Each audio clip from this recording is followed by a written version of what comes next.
listening to the Intrepid radio program with Scotty Roberts. Intelligent Talk.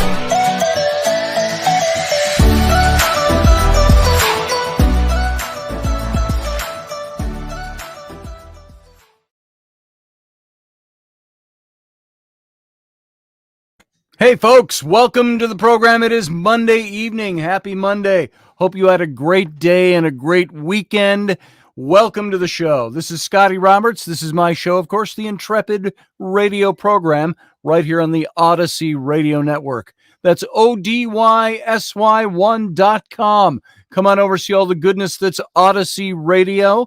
See the schedule where you can catch this show. A lot of reruns going on over there now. And you can also see all the times throughout the day where you can catch this show and watch and listen.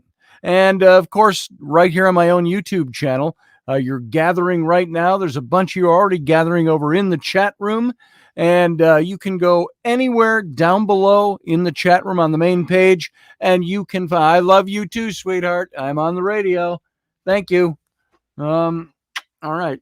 You got to start learning how to listen for when I'm talking. Yeah, bye. I think it's all by design, folks. You know it.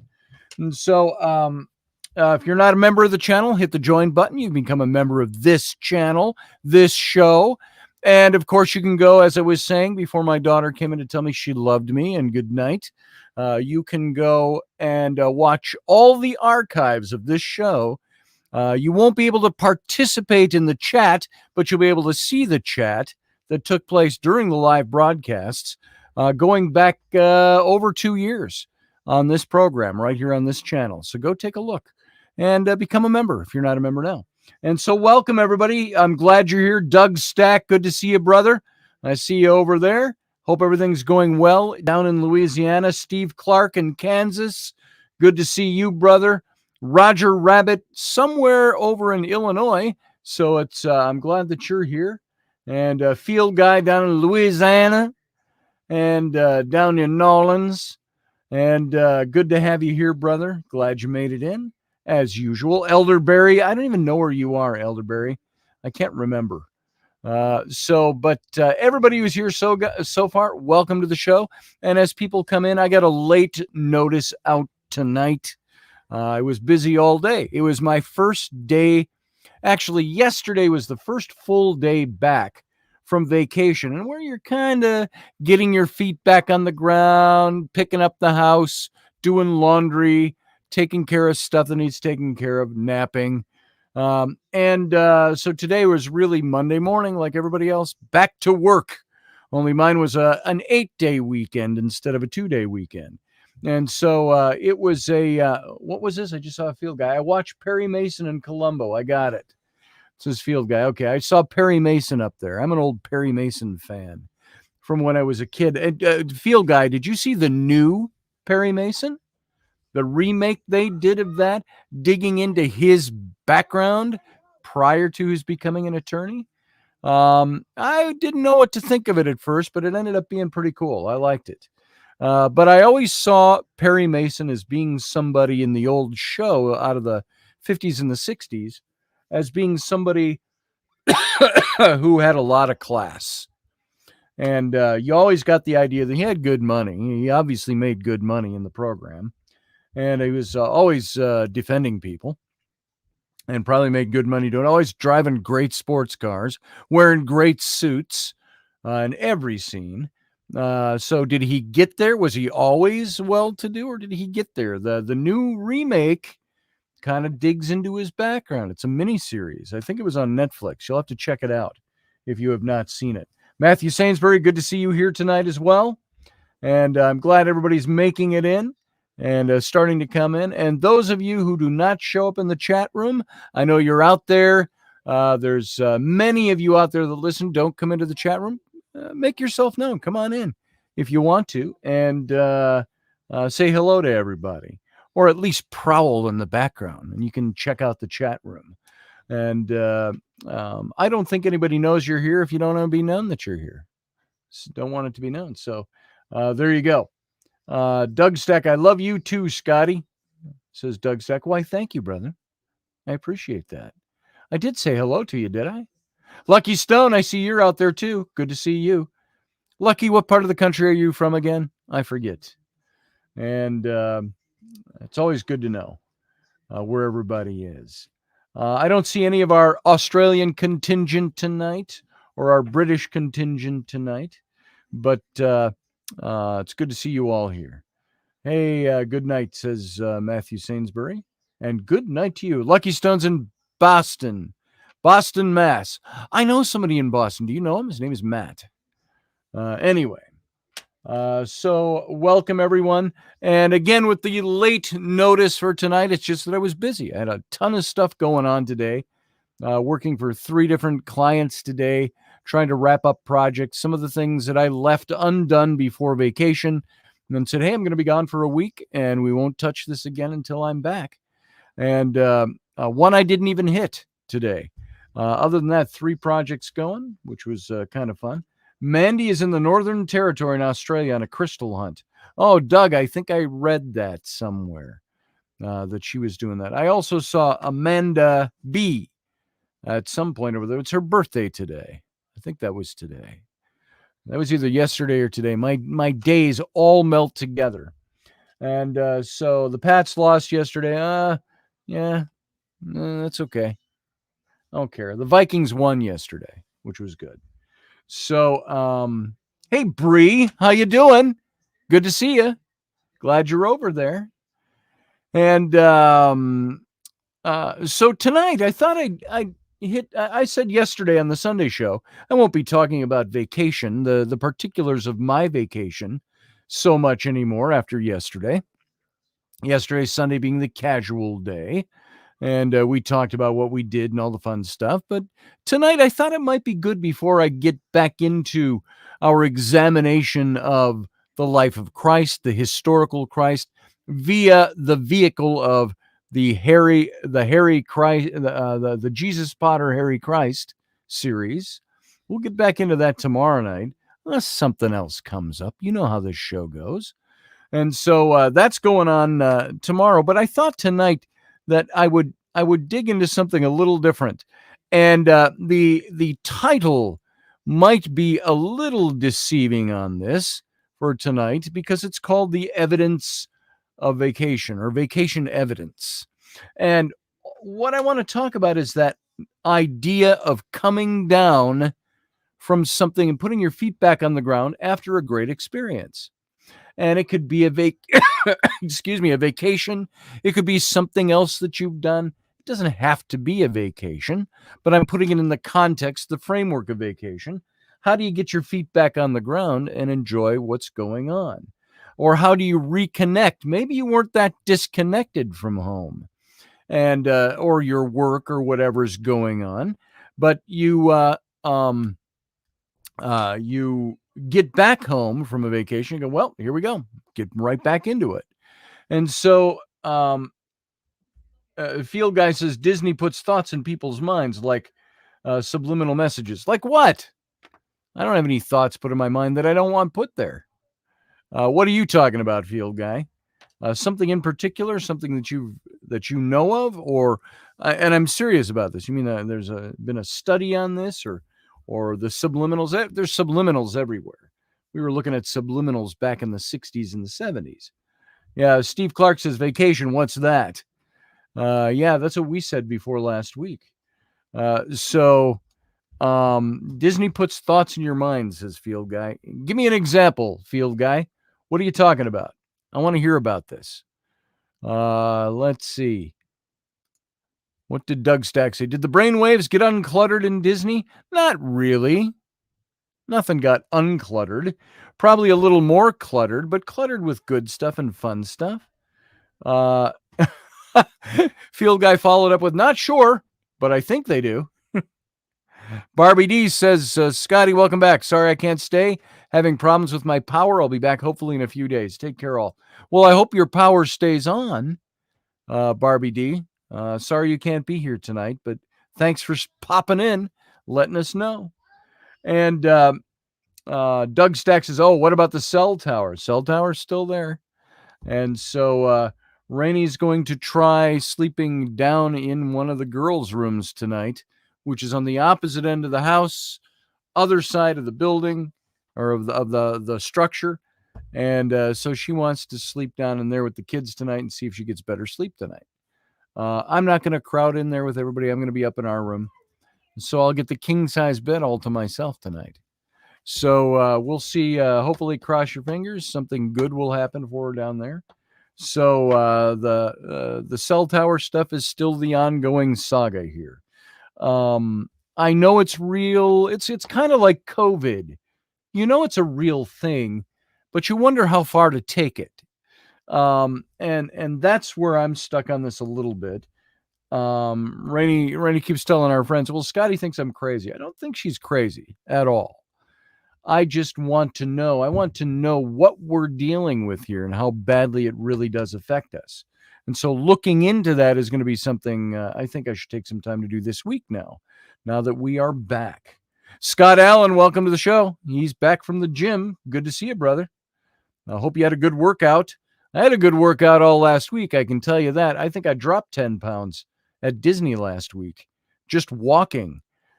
Every day we walked. We walked 7 to 9 miles, maybe even 10 miles some days, at pretty fast clips to get to all the places we wanted to go and see. So, and it was hot down there, and I didn't eat quite as much. I tried to stay away from vacation food, which can tend to weigh you down.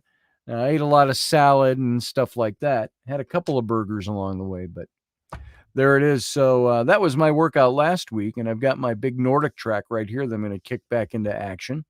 That sits right there to the side of my desk. And if you don't know, I mentioned a long time ago, I got that Nordic track my daughter's got for me, and it's got the big computer screen on it, and you can go running or walking or doing your workouts to a trainer or without a trainer in hundreds of places around the world. And it follows you along. And sometimes you can have a trainer walk the thing with you, run the thing with you. I had, if you ever saw the Scottish series Outlander, one of the actors from that, McTavish, I think is his last name, but he's the bald guy with the big mustache and goatee, and he went walking through the Highlands. He's talking to you the whole time, giving you the history as you're climbing up into the hills, and the Nordic Trek adjusts for all that, and you can do a mile, you can do 5 miles, you can do 10 miles if you want. So it's set up for all kinds of workout routines and all that. So hopping back into that. Let's see. John says, much love to everybody. That's good. We do, Elderberry, we got an EMF radiation detector, and it is elevated in this house. Sometimes spikes 20 times what it should be for human exposure. So we'll have to see where that all goes. So we got the tri-field meter. Rainey put out some money and got a good one, and when she saw that we're right next to the tower. So we'll have to see where that goes. I got to find out more. I got to learn more about that to see exactly what it does to you. But I do know Rainey's been showing me articles that in other countries, they, by governmental mandate, they limit your exposure to these things. It all depends on what the FCC, with the CDC, with all the other acronyms that are out there, to see what the heck is going on with it. I don't feel anything. Rainey feels something every day.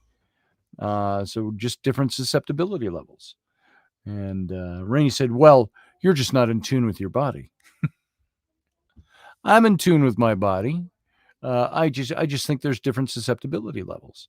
So no, the FCC doesn't care about anyone. It says right on their site when we were looking some of that stuff up just today, the FCC site says we are not a health and safety site. We are here to set regulations on the way things are done, not counsel you on your health and what's healthy for you. For that, go to these other websites and they pawn you off somewhere else. So what about this whole thing with the glow of vacation and the afterglow of vacation? And you know, there's a thing about vacation. I want to say what we did last week was It was vacation, but it was not restful. It was exciting and fun and tiring and exhausting. It wasn't restful. So is that a vacation or was it a trip? I think vacating something means you're leaving something behind. You're leaving something absent. And so we definitely took it all with us. I pretty much tried to avoid phone calls.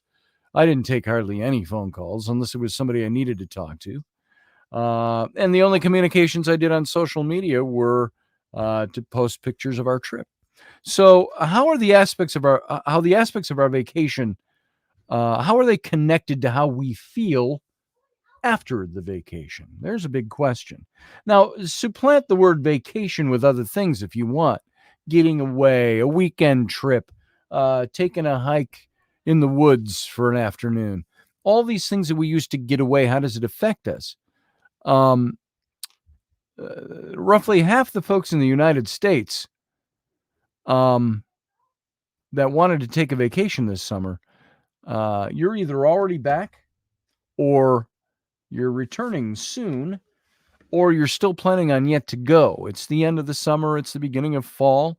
And so the precious time that we take off of things, and you know that as well as I do. If you work for a living, I look at Doug Stack. Doug, when can you take a vacation? What happens to your business when you take a vacation?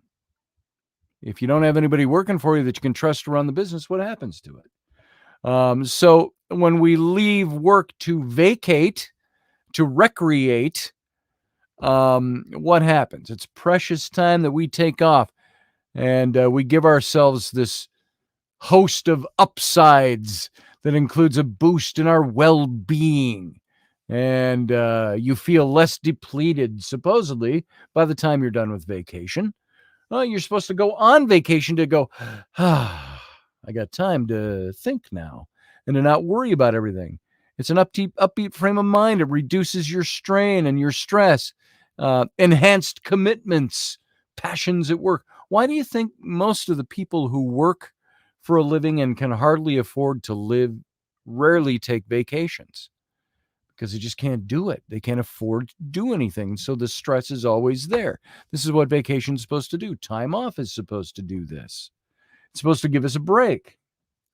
And Doug says, I'll have to train someone, but hopefully next summer, hopefully, you'll be able to take a vacation. Hey, Michelle. Good to see you. I see Michelle is here somewhere. I just see her being mentioned. Welcome to the show. Michelle Kenham-Free.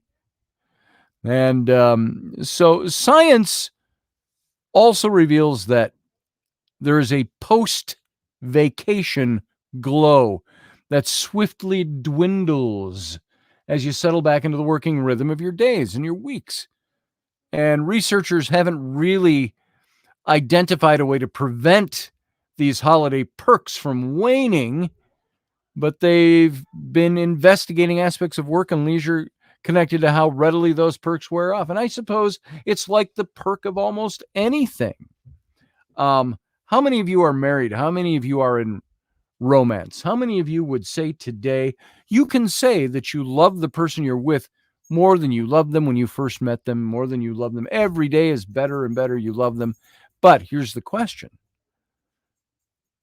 What would you give to be able to go back and relive those first times? How about the first time? Now, has it become, as much as you love each other, it's become old hand, old hat? It's like, oh yeah, we know each other's positions and all of this. There's no exploring to do anymore. It's just, we do it because we enjoy it and we do it and we still like it and all that, but it's not the first time. How about the first part of romance, that first date, the stumbling and bumbling? Or how about the first few weeks or the first couple of months? What was that like? To go back and re-experience that, to re-experience the euphoria of something that was very good that happened to you. How do you relive that? How do you, should it be revived? Don't you wish you could maintain that euphoria and that upside of the wonderful experiences of your life? Think right now to the most amazing experience you've ever had. If you duplicated that experience or went back and did it again, it wouldn't be the same because you've already been there. You've already done that. You've already done that thing, whatever it might be it travel, be it sex, be it romance, be it whatever it is. You can't go back and replicate the same exact thing over again because your experience would have to be emptied out for you to re-experience the initial euphoria of a thing. So because we're human, and because of the way our brains work and our psychology works and all of that, our psyche works, we find that when we do something that's an amazing euphoric experience, we come down off of that and you go, I wish that thing were like that again. Nostalgia sets in. So if you want to maximize the odds that you'll hold on to the wellness gifts that a vacation gives you, or the euphoria that a first-time experience in something gives you, and you want to hang on to that a little longer, there's a few considerations you have to bear in mind as you either return from a vacation or you start planning the next one. And the first one is feeling safe and valued at work, at home, in your relationship. So this is one of the things that helps prevent that letdown. It's feeling safe where you are. And by safe, I don't mean protected from the evils and the woes and the vampires and the whatever out there. I'm talking about your working environment, your family environment, the places where you feel safe and valued. And for people who are working in environments where they're not sure how long they'll have that job, or they don't feel very valued by the employer or by the company, the improved health and vigor that you enjoy while you're on vacation is more apt to taper off once you get back. Can you imagine? You know what it's like? You go out on vacation, you go, wow, we got 7 days ahead of us to enjoy this vacation, or 10 days, or 2 weeks, whatever it might be. If you're in corporate, I've had them where, you have 3 weeks or 4 weeks. I got 3 weeks of vacation right now. I'm lucky I got them all at the same stint. But you look forward to it, and by the time you're reaching day before you leave, 2 days before you leave, you go, oh man, I got 2 more days and I got to be back in the grind. And that's the way we think. Steve Clark says we used to just do things without planning it. That kept our life and love special with Jeannie and I. I'm sure it does. And you can go on a vacation and not plan it. You can take a trip and not plan it. You can take time off, disconnect from your phones, from your internet, from all the people around you, and go do your own thing. You can take a car trip. You can stay at home. Just pull the plug on the phone. All of those things, those are impromptu things that we can do. And so, but feeling valued in your relationship, feeling valued at home, feeling valued in your job, those are things that can help you when you come back off a vacation or off of a euphoric time or a great experience to step back into the day-to-day world. And then there's that whole doing a whole lot of absolutely nothing. If you're feeling tempted to lay on the beach, Steve was just mentioning this. I was mentioning this as talking to Steve. Doing nothing. You just do the things that you want to do. You don't plan them. You just do them. You read. You doze. I know if you're listening, you wouldn't read. You'd do other things. But you know what I mean. The things that you want to do to get away from stuff. How many of you, if you've had a home vacation where you're not really going anywhere, it's a staycation, they call them. How many of you still do all the things you would normally do, except you just don't go to work? How many of you are on vacation and work calls you, has a question, where'd you leave the thing on that thing? I need the thing for this. Hey, do you know when this is supposed to happen? Whatever it might be. When I go on vacation, I want to go and disconnect from work. I got 100 calls last week that if my phone was on because I used it as my camera. But when I got phone calls, I didn't even look at them half the time, unless just to see if it wasn't a family member or something, and I just clicked it off. But when you go lay on the beach or get away, walk in the woods, whatever you're going to do, you have you doze to the sound of the ocean, the lulling of the waves around you, and You're taking a trip on the go, this kind of thing. This idle way to spend your day is connected to well-being, even after you head back to work. I once went to Honduras many years ago. I mean, it's over 25 years since I've been to Honduras. But my grandfather had some land on an island down there, and he was right on the beach. And it was pretty, not remote. It was pretty third world down where he lived. Yes, there was a scuba diving resort there on the next to the beach, but it was all built into cottages into the hillside, open air. People would sail their yachts in and they go back out and they go scuba diving. The rest were all the people who lived in the settlement there, Hondurans, in very third world setting. And all we did for 2 weeks was, I don't think we ever got out of swimsuits or shorts, tank tops. We sat on the beach, white sand beach. I'm not talking Waikiki Beach type of thing. There were no cabana boys or waitresses bringing you drinks or anything like this. Was all, you're in the Caribbean, like on a deserted island almost, except there's a settlement there. And so we would just sit on the beach, swim out to the little key that grew off of the coral reef, with palm trees and white sand beach there, but nothing else there. Just sit out there all day and read a book. Now, when you do that, that's the kind of thing that helps you detach from all the stuff at home. Matthew Sainsbury says, I love the sea, especially the sea breeze falling on me. I love the sea too. And so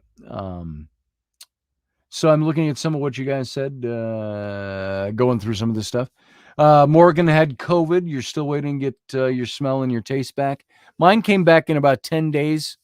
Morgan, Rainey's, she still goes up and down. She lost her sense of taste, and sometimes it's back, sometimes it's gone. That was back in January. So her sense of taste never quite fully came back the way she wanted it to. It'll get there. She can taste bacon, stuff like that. So that's a good thing.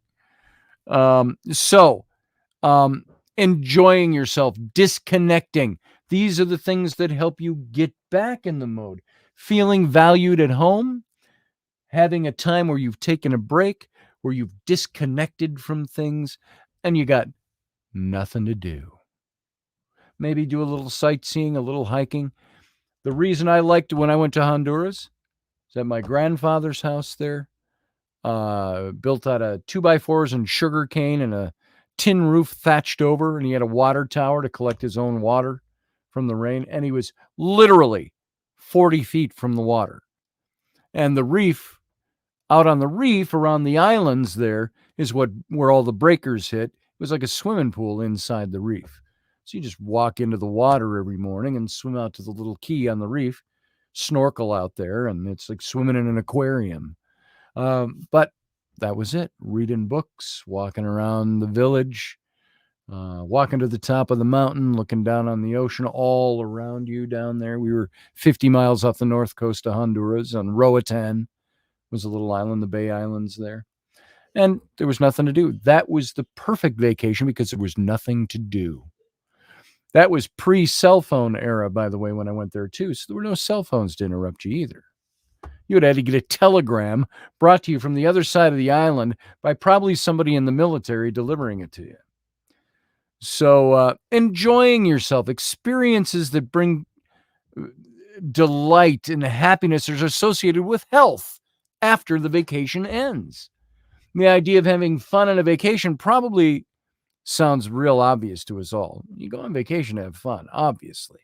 But it can be a little trickier than it seems because a person might have to force themselves to do something, like going to an overcrowded attraction, even if they don't really want to go there. Disney World, fun, exciting, adventurous, sometimes too crowded. It would have been nice to have it all to ourselves. But, that's the kind of vacation we were on. It wasn't a relaxing vacation. It wasn't a get away from it all. So we go to these things, even if we don't want to, because we've traveled all that way to see that thing. And it just seems like the thing to do. So if this or something like it sounds really familiar to do, try giving yourself a break or focusing on what you truly want to do. And you don't need a vacation to do that. What if you had a long weekend? You just stayed at home. You unplugged, disconnected. You got to chill out. Chilling out time presents an opportunity to have all this rest from the lively, hectic pace of life and the obligations that come with it. And now let me ask you something too. How do you view your life? There are times I can complain about what's going on with my life. I complain about what's going on with the day-to-day business, the fuckery of life. I got to do this. I got to work. I got to do this and do that and call that person, do this in order to make money come in the door. I have to call this person. Like today, my first day back, really in the saddle of doing things. I had to make all kinds of calls on legal stuff, calls on bills, calls on, or not bills, mortgage stuff that we're working on, calls to all different kinds of things that need to be done. Pills need to be reordered, medications, doctor's appointments, all make sure they're all still scheduled, verifying. Now, that's all the little side stuff. Then you got the work. You got to do work. I love my work, but there's things you have to do. Kids up for school. Grumpy kids don't want to go to school. My kids aren't cheery. They just had a week of fantasy, yet they still get up in the morning and grumble about having to go to school. It's like I think, school. I can handle that because I just had the greatest week of my life. So you step back into the day-to-day life. We went grocery shopping today. You do laundry today. Like I mentioned already, I had 3 client projects going on today that I was wrapping up things on. Talking to a new client over in Australia, of all places, doing a children's, kind of a young adults picture book on ancient Egyptian hieroglyphs. And so we're talking about getting that project going. And so all of this going on all at one time. Uncle Dave Potter stopped by today out of the blue. He called. He was about 20 minutes out, said, I'll be over. He just wanted to stop and say hi. And we had all kinds of things going on. Rainey took the girls to the dentist today. Took them to the store, got another bird. Bree, you'll be happy to hear this. And John, Lemon Drop is now the new bird to go with Blueberry. So we got 2 little parakeets in the big cage now. So they did that. That's a fun thing with the kids. Flynn had Boy Scouts tonight. What else? You start looking at this list of things that goes on and on and on and on and on and on.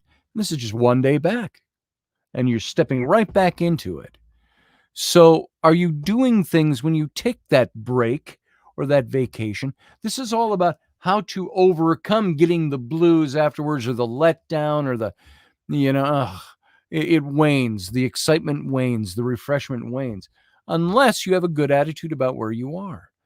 I don't struggle with this. I work on it all the time. I complain a lot, but I blow steam a lot too. I generally have a fairly positive outlook on things. Maybe some of that is your outlook. It's being there, being present in the moment, being awake, aware of who you are, where you are. This is what all that was about a year ago when we were talking about that. Being awake and being aware, knowing who you are, what you are, where you are.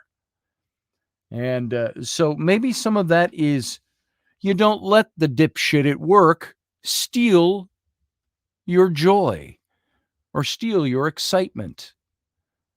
Maybe they don't value you where you are. Maybe you don't have the luxury to go looking somewhere else to find something. So what do? You make the best of what you have. It's what we call it the fish philosophy out of Seattle. Now, one of those was being there. You're just there. You be there. You make the most of the time you have. You make somebody else's day. These are all things that make us feel better. And so these are some of the things to do to combat this. And so when you take a trip or you do something, you get away, you take advantage of all the things that help you escape from a hectic day-to-day life so you can disconnect and recharge. And this is connected to your well-being. And it's up to 4 weeks, and after that, the vacation ends. And so you have to relish the experiences that you create or the experience you have. Whatever we're experiencing over the course of the trip, whether that involves standing in the middle of beautiful scenery doing nothing but soaking it in, or tasting delicious food from around the world, wherever we are, around the country, visiting a fascinating attraction. We personally have a choice about how much we revel in the moment and feel grateful for the moment, for the time, for what's being done, for what you're experiencing, gratefulness for it. And as we actively pay attention to what we're experiencing on our time off and enjoy it and cherish it or relish it. I don't know, cherish is a word we use all that much anymore, but you treat it that way. Something that's also called savoring happens. And this is connected to our well-being. Savoring the time. Having freedom. There's immense variety in kinds of vacations or time off that people enjoy. Sometimes it's just going out with friends, doing stuff with your friends. John and Bree were over here on, was it Saturday or Sunday? Was it yesterday, guys? Sunday? Or was it, no, it was the night before. Yeah, because when John picked us up at the airport. It was just great just hanging with you guys, hanging with your friends. And so sometimes a great dream vacation is a notion of a miserable ordeal. That's what some of us look at vacations as. There's really no right or wrong to it when it comes to taking a vacation, except that we take the kind of trip that's right for each of us. And when people generally feel like they're free to select what they want to do on their vacation, it's related to their well-being up to, it can last a month. I know Rainey went to Alaska. She had a great time. She went for 2 weeks, and I extended her for a 3-week vacation because I wanted her to keep experiencing that and to get relaxed. So you take the kind of vacation you need. Standing in a river in waders, catching fish for 2 weeks isn't necessarily my idea of a great vacation. I could fish on a vacation. I wouldn't spend my whole vacation fishing. There's things I'd want to do. You know what? You know what energizes me? I like to go see things. It's like I want to go to Israel because I want to go see things in Israel. I want to go to Scotland again. I want to go to England again. I want to go to Ireland, which I've never been to Ireland for all the times I've been to the British Isles. Those are things that energize me, seeing things that are meaningful, that mean something to me. Historical things, heritage things, those energize me. I know Rainey and I, we would love to take one of these days. We're going to take a trip of our own, hopefully in the next, not too distant future, next year or two. Take our own trip without kids where we can relax for a week somewhere. Do our own thing.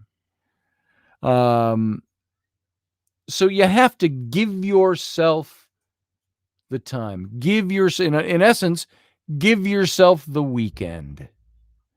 It can feel really tempting to try to extend a vacation for as long as possible by returning home on a Sunday and then jumping back into the working week. Now, as understandable as that is, it may not be ideal for our contentment immediately afterward. There was a team of researchers who studied individuals coming back from a 3-week vacation. They recommended that people try to time the end of their vacation so the next weekend, rather than the next work week, is readily in sight. For example, instead of coming back on a Sunday, consider coming home on Thursday or Friday. Then you got Friday, Saturday, Sunday before you have to jump back into things. And it's unclear whether this applies to those of us coming back from shorter vacations, but even then, having an approaching weekend to look ahead to probably wouldn't hurt. You know, we got home on Saturday afternoon. We had all day Sunday to say, hey, we don't have to really do shit until Monday. And then it just started all over again as we've not gone anywhere, as if we hadn't gone anywhere.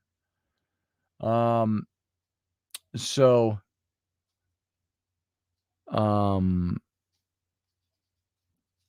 Maybe you're questioning what point vacations or getaways have if the advantage we obtain from them are simply going to disappear just to get away.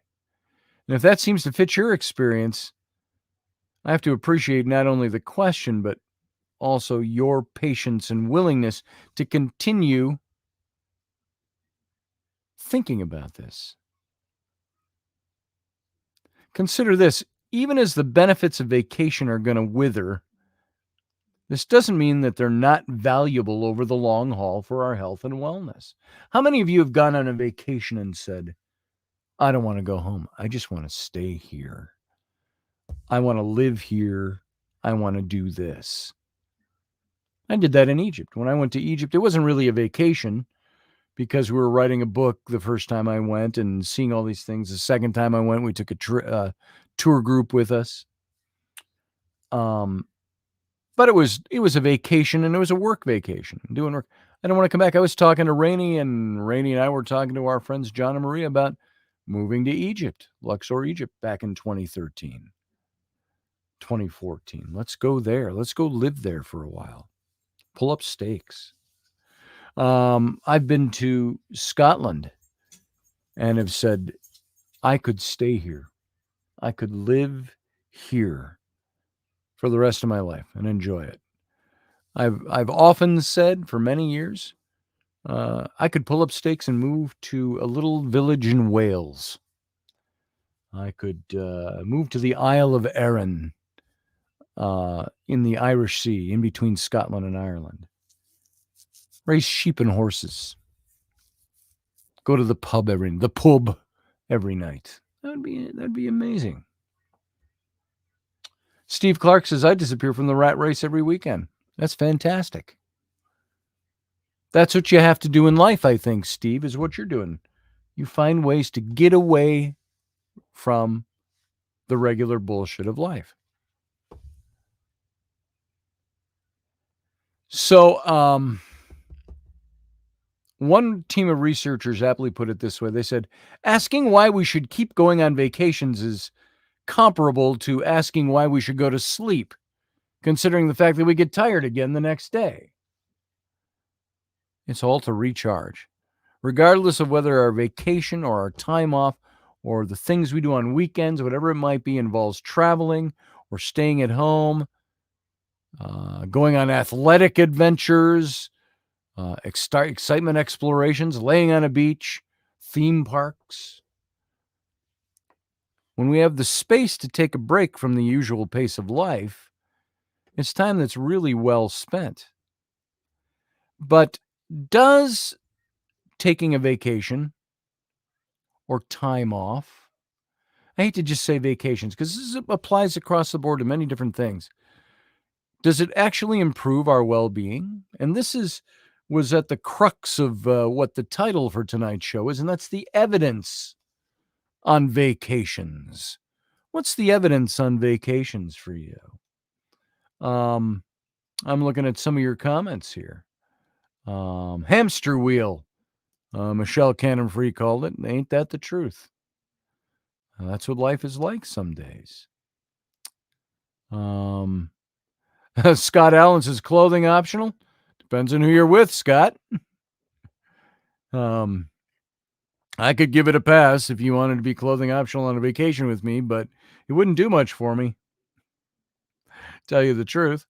But yeah, clothing optional. It doesn't have to be, you don't have to have clothes to have a good vacation. So what's everybody else think? What are y'all thinking about this taking time off? And what's the evidence on vacations? If you live, say, in a cold climate, it's the time of year when people head for warmer locales. If you live in a warm climate, some people like to go to Alaska for vacation. Escape what you're in. Yeah, you take a trip to the beach. It feels good. But is there any evidence that vacationing is actually good for you? Is it good for you? Vacationing? I think we already kind of talked about that. Getting away is. Disconnecting is good sometimes. And like like I said, it's like going to sleep at night. You do it every night, unless something prevents it. And then you know what? Sometimes we wake up refreshed. What keeps you from not feeling refreshed when you get up in the morning? Is it knowing you got to go start the car? And if you live up here in the winter, you got to start the car a half hour early, it seems, to get it warm enough to go anywhere. But you're up in the morning. You get up in the morning because you got to go to work. And it's called work. It's not called, I'm going to my enjoyment now. maybe you enjoy your work. But going to work, I hate having to be obligated to a company. If I'm going to be obligated to something, that's why I like working for myself. I'm going to be obligated. I'd rather be obligated to myself and my clients that I choose or that choose me. Not because I have to go punch somebody's clock. And just as a side note, have you ever worked for a company where they thought they could tell you what to do all the time? I don't like that kind of company. I'm trying to think of a good example, but the response to whatever my example would be is, look, I work for you. You don't own me. You don't even own me when I'm here, because you know what? There's the door and I could walk out anytime I want. I'm here because I value the job you give me, and I'm going to give you the best work I have. But if you start to treat me like you own me, I'll leave. I got better things to do. And I've done that in some jobs. I got fired from a job once. I may have shared this story a long time ago. I got fired from an ad agency. I was the creative director, for God's sake. I was an executive in the company. And constantly knocking heads with logistical, structural things from the owner of the ad agency. This owner was somebody, as soon as the owner walked in the door, everybody tightened up. Like, oh my God, the owner's here. And I wish she'd go out for a meeting so it could get, everybody could take a breath of fresh air. You know what kind of boss that's like. And this person micromanaged everybody. And I was sitting in her office one day, and we were going through stuff, and I said, you know what, whoa. I said, you know what would make this company work a lot better? And it was, by the way, it was over a dispute I was having over, I know you heard this story where I let an employee, one of my art directors, leave early because he'd been putting in lots of extra time. Well, she countermanded it and said, I need 40 hours this week I said, he's on salary. He worked 60 hours a week for the last 4 weeks getting a big project done. I told him he could take off early at 3:00 on a Friday. Go figure. She put him back to work. I found my art director working down, sweeping the floors in the storeroom. I went down there to get something out of the file room, and I said, what are you doing here? I let you go home. Told you to go home. Well, owner told me I had to stay. So I went up and I asked her why she did that. And she was very tight-lipped and, gave her reasons. And I said, you know what? I said, do you know what would make this company work a lot better than it does? Wait for it, folks. You feel it coming. I said, is if you just stayed home more. And I said, very sincerely, stay home or go golfing or go do something. Let the people that you have hired who know what the fuck they're doing do their jobs. And this company will run better than if you were here. And you know what her response was? I think our business relationship is over. And I said, well, yeah, I think you're right. I wouldn't have said that if I didn't think so. So I was gone after that. I got let go. I got escorted from the building. Executive of the company, creative director. Escorted from the building because I told the owner, your company would work a lot better and make a lot more money if you just stayed home or went to play golf. Let your people do their work. So anyway, I don't remember the point I was on, but is there any evidence that vacationing is actually good for you? Yeah. Sometimes you got to get away from the crap. And the best evidence comes from the systematic review that was published all the way back in 2009 that looked at the benefits of taking a vacation. And this review found that vacations have this positive effect on your health, on your well-being. When you know you're going on vacation, you get down to that last couple of days, you're kind of like, hey, screw it, I'm going on vacation in 2 days.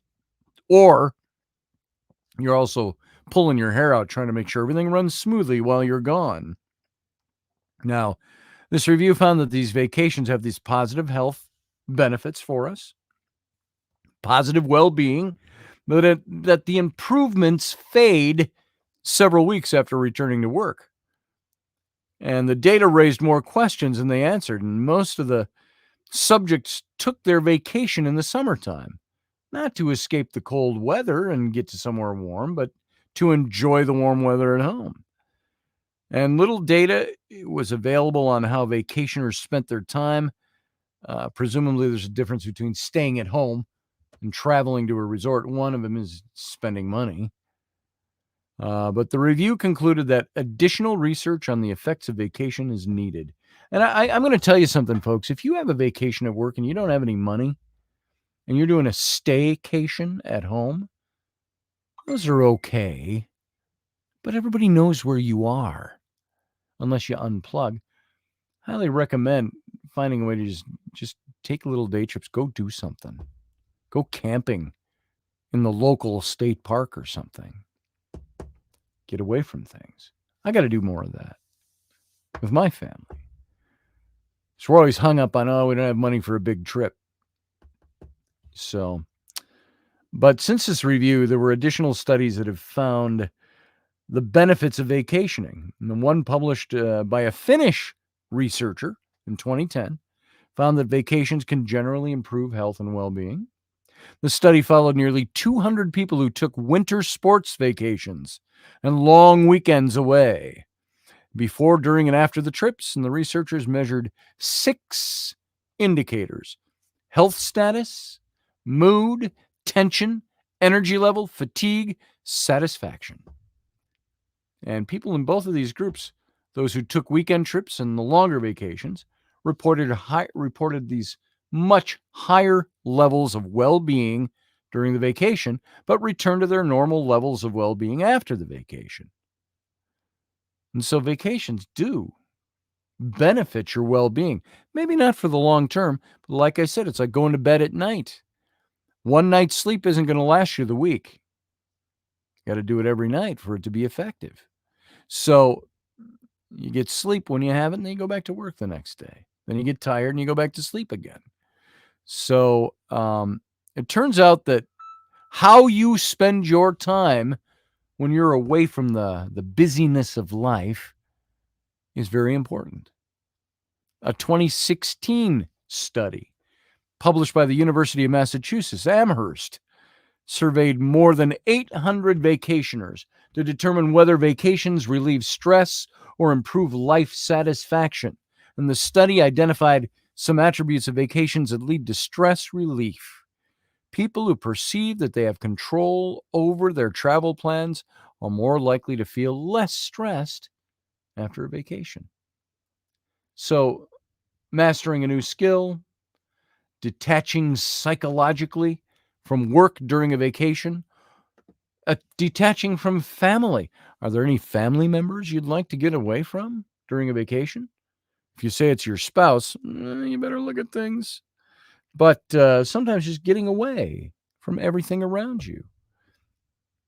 The study found that longer vacations provide more opportunities to achieve the goals. Hence, they yield greater benefits. You know what I would like to do? I've always said, and Rainey and I brought it up today. Again, I said, why get the mortgage and the house and the blah, blah, blah, blah, blah? Why don't we I said, let's buy the big motor coach. Let's get rid of all our stuff. Save the things we really want to save. Put it in storage, however it is. And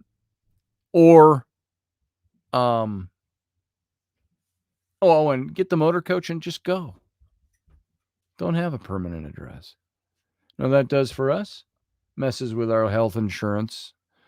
messes with all that, suddenly you got $3,000 worth of medical bills or medications to pay for per month out of your pocket. So, unless you maintain a plan, and I'm not talking about not working. I can work anywhere. You see this space right here? I had a much smaller space at the old house. This is where I do my work right here. I need a computer. It can be a laptop and a place to put a drawing pad. And I can do my work. So, there's ways you can still work. If I'm a writer, I can write at my desk. So, what do all these findings mean? It's the most likely scenario is that your vacation, your time off, your chosen times away from being plugged into the rest of the world is going to improve your well-being for short times, but it won't lead to any long-term changes in your mood or your happiness. But anticipating a vacation will buy you extra weeks of an improved mood. And depending on how you spend your time away, especially if your vacation is longer, you might see some long-term stress relief when you return from that vacation. Now, here's the interesting thing, too, is that you can do things in your day-to-day life that vacation simply augments your life. It doesn't relieve you from it. It augments it, makes it better. That's how I prefer to live. I don't like to have a vacation to unplug from things. The stress of life is always there. How do you deal with the stress of life? How's your anxiety levels? How are the things that bother you? I said today a couple of times, well, there's another wrench in the gears. Or I said to Rainey, there always seems to be some little wrench in the gears. Sometimes a bigger wrench than other days. Something that always messes with you. And so, what do you do with your emotions? What do you do with your life to deal with that? Vacation shouldn't be the only thing that unplugs you from those things. Vacation should be the thing that augments a positive life that you build.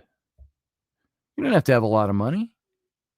You don't have to have a lot of things. You have to have a great attitude about how to live your life. And vacation enhances that. And for me, the reason this came up, monkey wrenches, Michelle. Monkey wrenches, indeed. Sleep? What's that? Says Steve. Naps? Maybe long time sleep. Don't know about that. Yeah. I woke up at 3 o'clock this morning. What is that now? That's what? 9. That's 18 hours ago. I woke up. And I was up till about, I was up the rest of the morning, come to think of it. Fell asleep for about a half an hour, 45 minutes on the sofa. I was sitting with Rainey this afternoon. We were kind of watching. It was about 1:30. She had to go take the girl to the dentist at 2. And I nodded off with her right there. And then about 2 o'clock, she said, "You have the car keys in your pocket?" She woke me up. Otherwise, I might have been there 2 hours. Who knows? And then I was up. So I'll sleep good tonight. I hope. So, but I've never been a big sleeper anyway. So what's life all about? What are you going to do with your life? What are you going to do with your day-to-day stuff? Michelle Cannon-Free says, happiness should not be contingent on anything external. Ain't that the ever-loving cotton-picking truth, Michelle? The externals should never dictate your happiness. Happiness comes with what you do with what you got. It's like I used to say an awful lot, long before I knew any of you and was doing this show. I said, life basically is a piece of shit. Life is shitty. But it's what you do with it and do with that shit that makes it, you could use an illustration. For a word picture, you're going to be Are you going to be a maggot and shit, or are you going to be a dung beetle? What are you? What do you do with your shit? How do you deal with your shit? How do you cope with it? Be dung beetles. Roll it and pack it away. Make it work for you. But maybe a crass way of just saying, I agree with what Michelle just said. Happiness isn't external. Externals are things that can augment what you've already got internally. Same should be the opposite. The externals shouldn't make your life shitty. Life is entropy, by the way, folks. It decays when left on its own. It decays into nothingness. It's what you do with it that matters. That's how that ties into vacation time. So there it is. When you come back from a vacation, are you energized? Do you wish you could still be on vacation? Most of us do. How long does it take you to drop back to normal? I'm already at normal. I was at normal when we got home. But I got a clue for you. It's normal on the vacation, too. I just didn't take any calls. I just unplugged for a while. From doing the responsibility stuff. Knowing they were still out there. It didn't leave my mind ever. I know I'd be coming back to stuff to do and junk to get done. But I was the same person on vacation that I am now. I wish I could be as happily detached from things as my 12-year-old son or my 9 and 6-year-old daughters. As adults, we forget how to enjoy the fantasies of life, the breakaways from life. I have never seen my 12-year-old son more happy than he was this week becoming a Jedi. He was in heaven. Can you do that, knowing that you got a job to go back to? Not a job, that you got to go back to work. That you got to go back and mow the lawn. Got to go back and take out the garbage. Got to go back and pay bills. Or try to figure out how you're going to pay the credit card off for the next year for the vacation you just took. I've done that before, by the way. So there you go. It's all about life. It's all about Michelle Canham Free, what she said. This is what we do. This is who we are. Yep, Michelle Canham Free is on fire. Everything you will ever need is already inside of you, says Michelle. You're damn spot on. So, life is ephemeral and entropic. This is so true. So there you go, folks. Ha! Steve Clark. Use the shit to fertilize the future. There it is. Because we've all got it. Ain't nobody got no shit. So, we've all got it. And so let's practice that. Why not practice it? So, Dung Beetle feasts off of that shit, says Roger Rabbit. And yes, they do, Roger. Yes, they do. So, I'm going to leave it at that. It's 10:05. We're done. I want to thank you all for being here. I thank you all for giving me your time. And now, after listening to this show and being in this chat room, you're going to have to go back to your day-to-day life, and the euphoria will die after the show. But we'll be back tomorrow night for a refresher. So, folks, thanks for being here. Thanks for giving me your time. I appreciate you more than you can know. And you know what? Live long and prosper.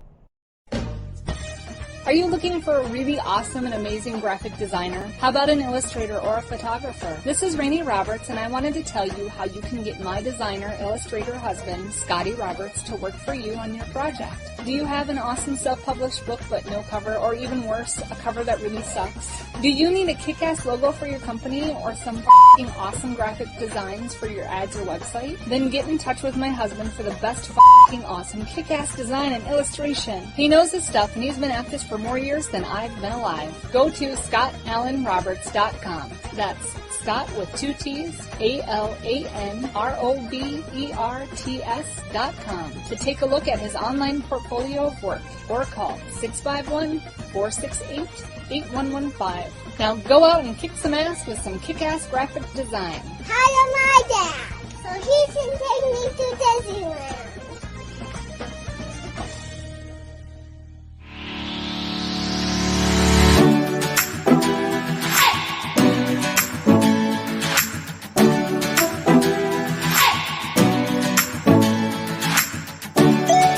You're listening to the Intrepid radio program with Scotty Roberts. Intelligent talk